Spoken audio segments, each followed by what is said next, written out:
Graça e paz, meus irmãos, sejam bem-vindos para mais uma aula do nosso curso de História da Igreja. E eu peço desculpa para vocês por esse formato. Essa aula eu não vou fazer o uso de imagens, de slides, porque ela está sendo gravada no dia 9/12. E hoje eu vou seguir viagem para Minas Gerais e vai ser uma viagem bem longa, uma correria. Eu estou deixando algumas aulas gravadas. Eu gravei uma ontem, estou gravando essa agora e vou gravar mais uma para não deixar o nosso curso parado. Não vão ser aulas ao vivo por conta de outras coisas que eu estou fazendo nesse mês de dezembro, mês de festas, muito corrido. Então eu não vou conseguir fazer essas aulas ao vivo com vocês. Mas quando retornar à normalidade, chegar janeiro, a gente retoma as nossas conversas online, onde a gente vai conseguir, ao vivo, esclarecer esses assuntos que são muito interessantes e também muito importantes, né, para a nossa fé. A história da igreja não é uma história à parte de nós. Quando você ouve uma aula dessa, você tem que compreender que essa história é a minha, é a sua e é a nossa história, porque nós fazemos parte da Igreja de Cristo. E essa história de homens no passado, dessa grande nuvem de testemunha que pesa sobre as nossas cabeças, são histórias de irmãos meus, de irmãos seus, de irmãos nossos, que correram a carreira da fé, a mesma que nós nesse exato momento estamos correndo, mas que venceram, alcançaram a coroa da glória incorruptível, isto é, da salvação em Cristo Jesus, e agora estão diante de Deus. E ali a igreja está triunfante na glória, exaltada junto de Deus. E nós aqui na terra, nós estamos como igreja militante, nós estamos na linha de frente da batalha, militando, lutando, para que também alcancemos essa coroa incorruptível, que é a salvação em Cristo Jesus. Não pelos meus méritos, não pelos seus méritos, mas através dos méritos de Cristo Jesus, através da graça de Deus que nos alcançou, que nos salvou e que nos auxilia em absolutamente tudo, através da aplicação da obra de Cristo em nós, realizada pelo Divino Espírito Santo. Então, essa caminhada que nós temos, essa luta que nós temos por uma vida de santidade, por uma vida que, de fato, resplandeça a presença de Jesus em nós, é uma caminhada que muitos irmãos lá atrás já fizeram. E é importante a gente conhecer essa história deles para a gente entender como é que nós chegamos até aqui. E a aula de hoje não será diferente, é uma aula muito importante, porque eu vou falar justamente de uma figura que nós tratamos aí nas últimas 3 aulas, pelo menos, que é Thomas Cranmer, um reformador que foi ali o conselheiro real, tanto no reinado de Henrique VIII, como do seu filho Eduardo, e também o subsequente, que é o que veremos na aula de hoje. Mas antes de entrarmos aí na questão de Thomas Cranmer, o finalzinho ali do reinado de Eduardo, que na aula passada nós já falamos que ele vai morrer prematuramente, ele vai morrer muito cedo, e a sua irmã, que é católica, irá tomar o seu lugar. Mas antes de vermos isso, nós temos que entender o que é o bispado de Canterbury. Esse bispado de Canterbury é o bispado ocupado por Thomas Cranmer, que é um cargo muito importante dentro da história do cristianismo.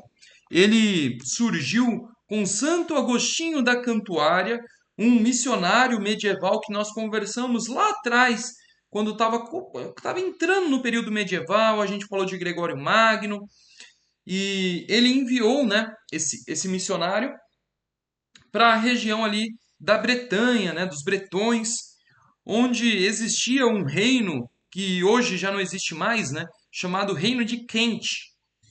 E ali a sede, né, episcopal foi a cidade de Canterbury. Eu não sei pronunciar muito bem, mas ela foi estabelecida por esse missionário enviado por Gregório Magno, Gregório o Grande. E essa região ela é muito importante porque aquela região das ilhas ali britânicas o centro delas é justamente essa região. Então, é uma região estratégica ali para exercer uma influência, seja política, seja religiosa. Então, o bispado de Canterbury é muito importante. E Thomas Cranmer foi colocado lá durante o reinado de Henrique VIII, foi mantido no mesmo bispado durante o reinado de Eduardo, que foi ali o rei protestante, né, que alavancou a reforma protestante.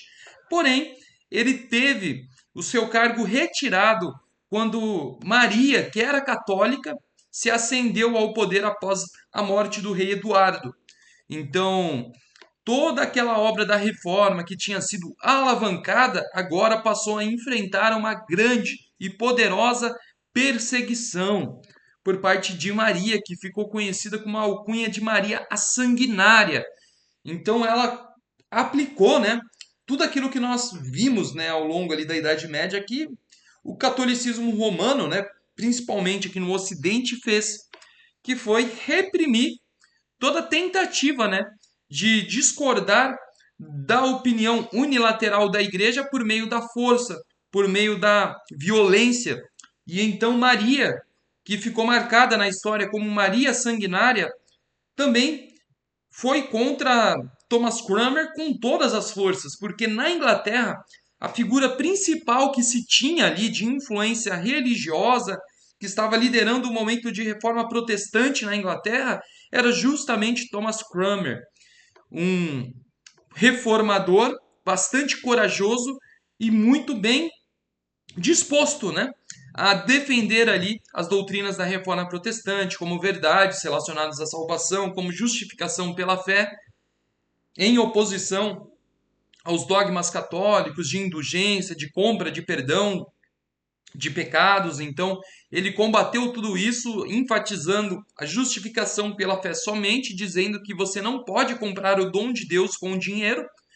E outras doutrinas muito importantes, como o sacerdócio universal de todos os crentes, destruindo, né, ali com aquela liturgia católica romana que coloca o clero, o padre, como alguém superior ao restante das pessoas ali que estão na igreja. E é interessante, porque quem faz parte de fato da igreja é o clero. O povo que frequenta, o povo que é católico romano, mas é povo comum, eles não fazem parte da igreja. A igreja é apenas o clero, é apenas a liderança, é apenas o padre, é apenas os bispos, apenas o papa. As pessoas, elas alcançam ali, né, a sua salvação em obediência a essa igreja. E essa igreja, né, quando eu falo igreja, aqui eu estou falando de catolicismo romano, ela é quem detinha aí o monopólio tanto da salvação como da verdade. E se você discordasse, era morto e acabou. E foi esse o modus operandi na Inglaterra com a ascensão de Maria Sanguinária ao trono. E ela perseguiu ferozmente todos aqueles que tinham uma Bíblia em casa. As escrituras eram apreendidas e jogadas ao fogo, e aqueles que ousavam, né, continuar defendendo essas coisas, eles eram simplesmente assassinados, eram queimados em fogueiras ou cortava a cabeça, métodos cruéis, métodos que foi muito utilizado pela Igreja Católica ao longo dos anos. Infelizmente, eu falo isso com profunda tristeza, porque não deveria ser assim, né? Uma igreja que se diz seguidora de Jesus Cristo, propagando, né, tanta maldade, tanta violência, deixando aí uma marca tão triste na história da humanidade. E como eu sempre falo, né, como sempre indico, se vocês quiserem um ponto de vista imparcial, que não é um ponto de vista religioso, de um historiador falando, né, a respeito dessas atrocidades praticadas por Roma, eu indico aqui, ó, essas duas obras, ó. A História Secreta da Igreja, onde ele vai falar sobre as guerras, as inquisições, a caça às bruxas, né? Eu coloco bruxas aqui entre aspas, porque pessoas que faziam descobertas médicas, descobertas científicas, eram colocados como bruxas e queimados pela igreja. Escândalos e corrupção. E aqui a história secreta dos papas. E o título, né, parece um pouco estranho. Secreto? Como assim secreto? Quer dizer que ninguém sabe?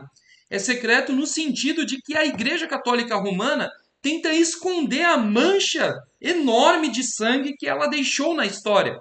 Então, estes historiadores que não são religiosos, eles vêm trazer à tona esses fatos históricos do passado de papas que tinham vícios, que assassinavam, e a corrupção dentro do Vaticano, chegando ao ponto de alguns dos papas promoverem até mesmo orgias. Isso mesmo. Hoje você olha aquela figura do Papa Francisco, né? Calminho, calminho. Meu irmão, aquilo ali não é nem um décimo do que foi o Papa na Idade Média. O poder que o Papa já teve era um poder de um monarca, de um imperador, de um império superpoderoso, ou até mais. Então ele exercia poder político e poder religioso. Hoje, a Igreja Católica Romana ela está praticamente mitigada. Ela perdeu muito da sua influência, mas muito mesmo. Tanto que hoje é só um reduto do que ela foi um dia. E exemplos, né, de papas que praticaram atrocidades é Formoso, que assumiu em 891 até 896.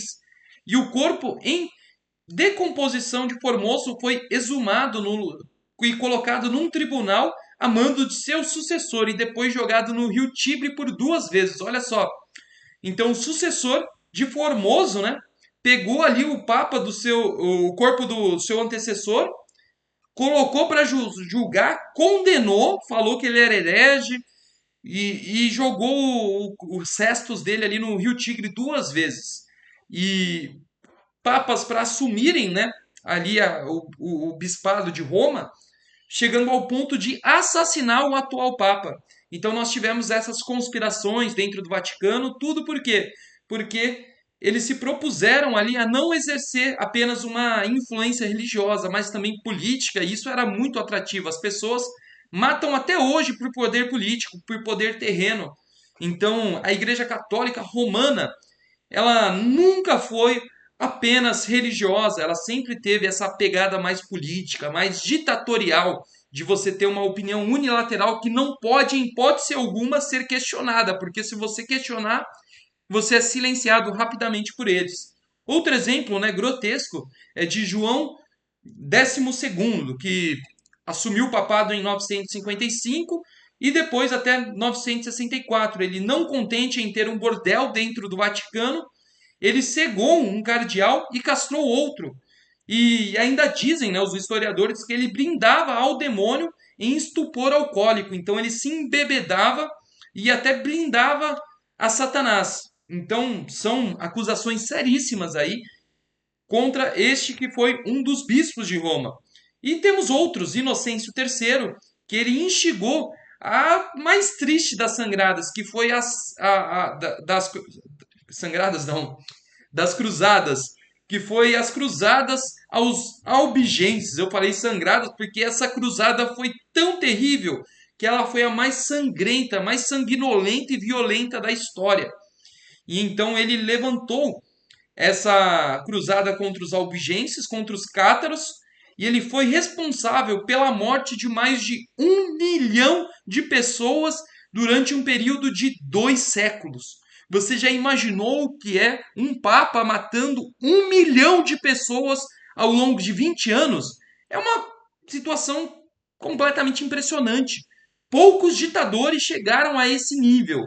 E lá na Idade Média, no período de 1198 e 1216, a Igreja Católica Romana comandava essas matanças, essas chacinas ali na Europa, tocando terror em todos aqueles que ousavam manifestar um tipo de cristianismo que não estivesse de acordo com aquele exigido pela Igreja Católica, porque você não tinha escolha, você tinha que ser católico romano e ponto. Era exigido de você. E se você não se dobrasse, você morria.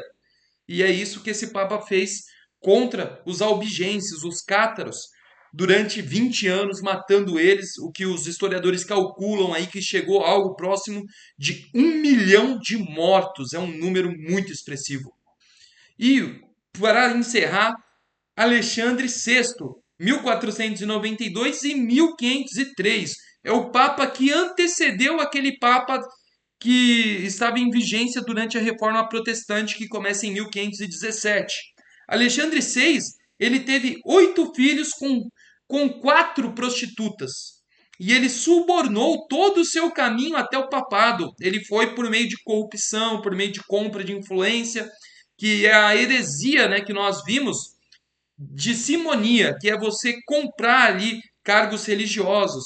E essa heresia leva esse nome por causa do relato bíblico de Atos, né, onde vemos ali Simão Mago oferecendo para os apóstolos dinheiro para comprar o dom de Deus, porque eles viam os apóstolos ali ele via os apóstolos impondo as mãos nas pessoas e elas recebendo o Espírito Santo.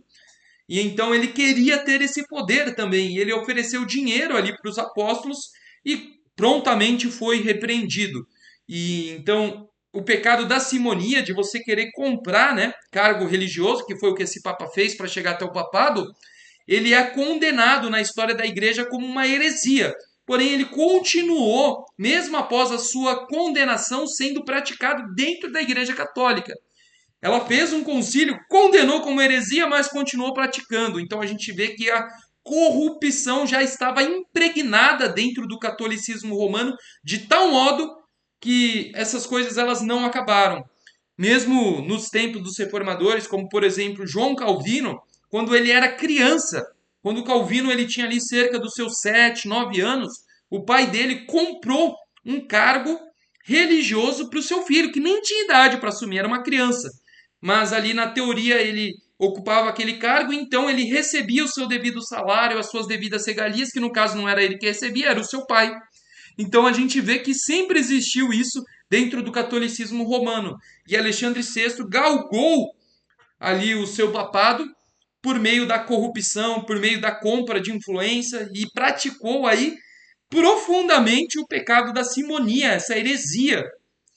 E ele subornou então o caminho até o papado e também ele fez uma coisa que hoje nós consideramos até um crime, é imoral até perante a legislação do Brasil, que é indicar os seus parentes para cardeais, acumulando assim uma influência da sua família dentro do catolicismo romano, com a sua família criando influência, querendo tomar conta da Igreja de Roma, e ele acumulou uma vasta fortuna de deixar muitos reis daquela época invejados. Nem mesmo reinos naquele período possuíam uma fortuna igual a de Alexandre VI.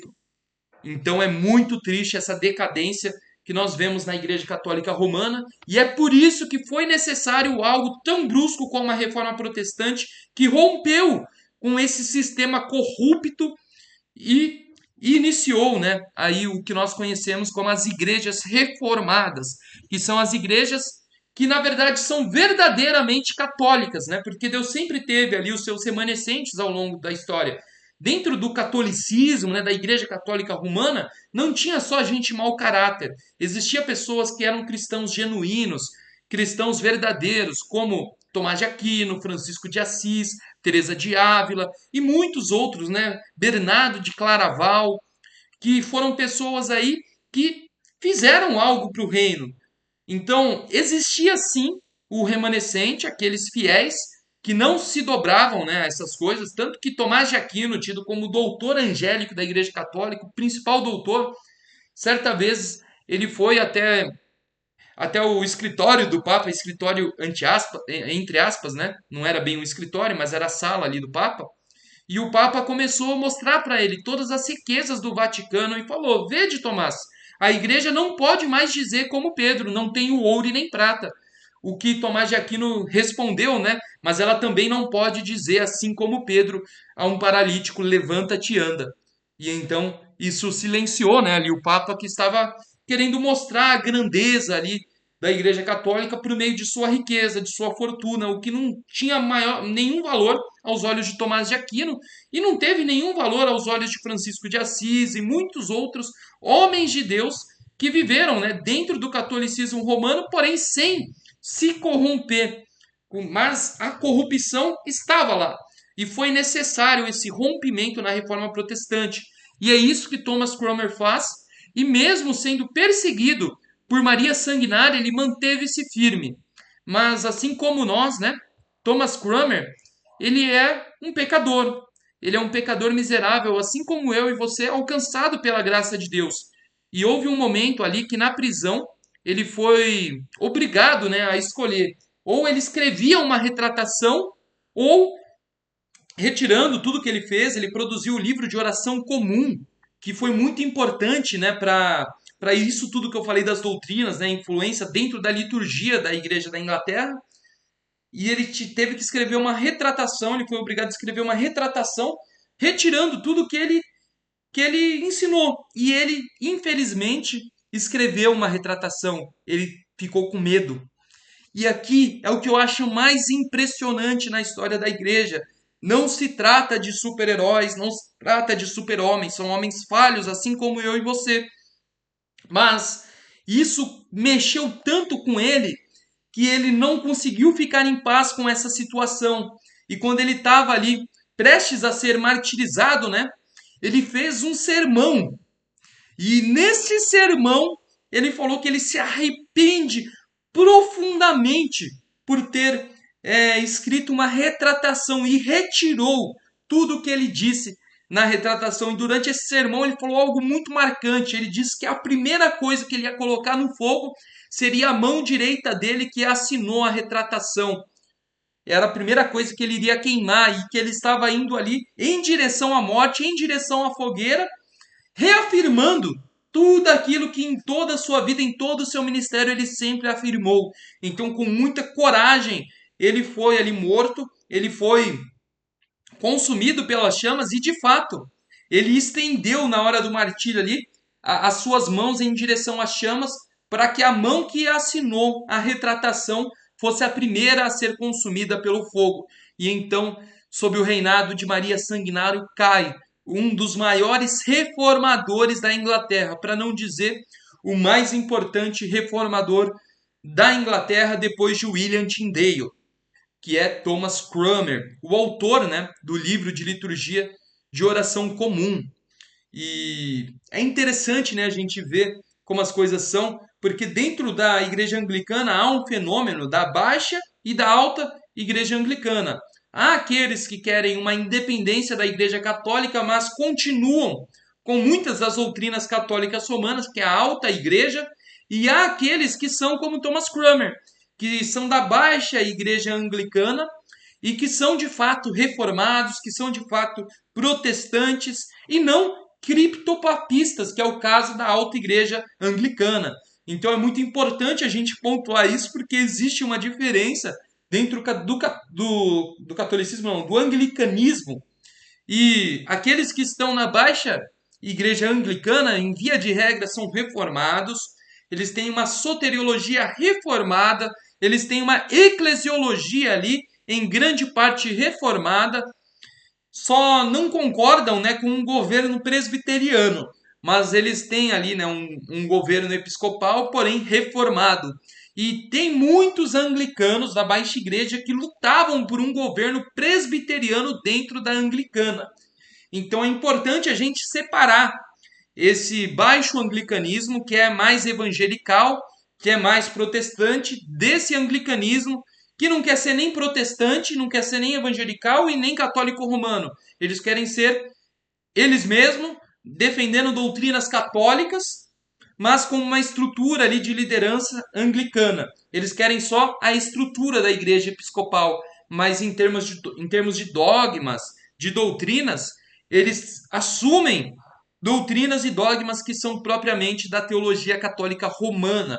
Então é muito importante a gente colocar isso e pontuar aqui, né, que o anglicanismo raiz, a reforma protestante na igreja anglicana é por parte da baixa igreja anglicana. A alta igreja anglicana, ela não é em parte alguma, né, responsável pela reforma protestante, porque ela não queria uma reforma completa, ela queria só uma reforma estrutural para que não seja mais ali uma igreja que é governada pelo Papa, pelo Bispo de Roma, que tem uma certa independência, mas em termos de dogmas, de doutrinas e até mesmo de liturgia, eles continuam católicos romanos.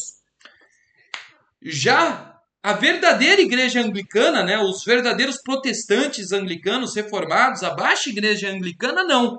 Ela queria uma reforma completa, espiritual. E esses que queriam uma reforma completa, uma reforma espiritual dentro do anglicanismo, são aqueles que foram chamados de puritanos. porque eles falavam que queriam uma reforma não apenas política, mas uma reforma espiritual dentro da igreja do Senhor, dentro ali da igreja da Inglaterra, que é parte, óbvio, da igreja do Senhor, do corpo místico do nosso Senhor Jesus Cristo. E é justamente isso que eles lutam, que eles fazem. Eles lutam por uma igreja que seja mais bíblica, que esteja mais de acordo com o cristianismo primitivo dos apóstolos, sem todos esses apetrechos e esses pendulários que foram colocados dentro das igrejas, dentro ali da liturgia da alta igreja anglicana. Então, é importantíssimo a gente enfatizar isso, porque existe muitos anglicanos até hoje que fazem parte dessa alta igreja anglicana que são, na verdade, criptopapistas. Por quê? Em seus dogmas, em suas doutrinas, eles professam doutrinas e dogmas propriamente da teologia católica romana, mas na sua estrutura, parte da sua eclesiologia, eles querem ser anglicanos. Então, eles são anglicanos até certo ponto.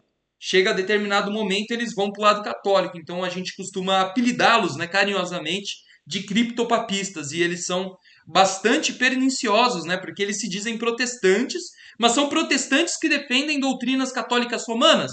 Meio contraditório, não é não? E é uma espécie de camaleão, né? Eles não se assumem nem católico e não se assumem nem protestante. É uma incoerência ambulante. E tem que tomar muito cuidado porque eles são muito perigosos, né, nesse sentido.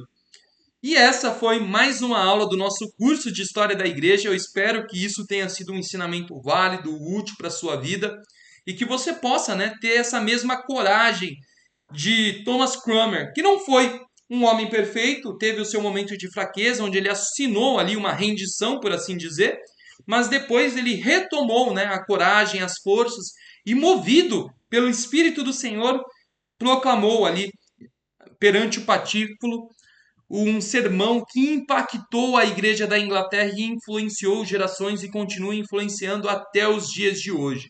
E eu espero você na próxima quarta-feira, neste mesmo canal, neste mesmo horário, para mais uma aula de história da igreja, uma aula essa que será uma aula especial, onde nós trataremos a respeito do Natal. Quais são as origens cristãs do Natal?